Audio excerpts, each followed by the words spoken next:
Syadaralun, persediaan darah di UTD Rumah Sakit Umum Daerah Biren dalam 2 hari terakhir semakin menipis, sehingga Badan Eksekutif Mahasiswa atau BEM Universitas Islam Kebangsaan Indonesia atau UNIKI Biren pada Kamis 17 November 2022 menggelar donor darah.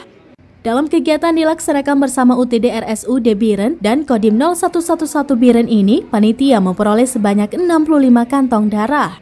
Satu persatu mahasiswa memeriksa kondisi kesehatan.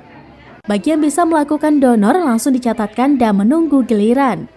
Sebagian melakukan donor dalam kendaraan khusus dan ada juga melakukan donor di bed yang disediakan UTD Biren.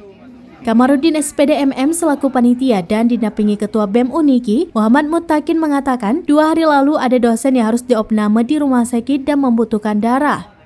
Saat ini persediaan darah di UTD Biren semakin menipis, sedangkan kebutuhan setiap hari semakin meningkat.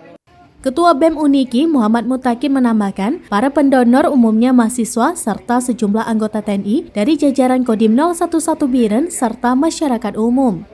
Sementara itu 65 kantong darah yang berhasil dikumpulkan diserahkan ke UTD RSUD Biren. Dari Biren, Yusmanin Idris, serambinews.com.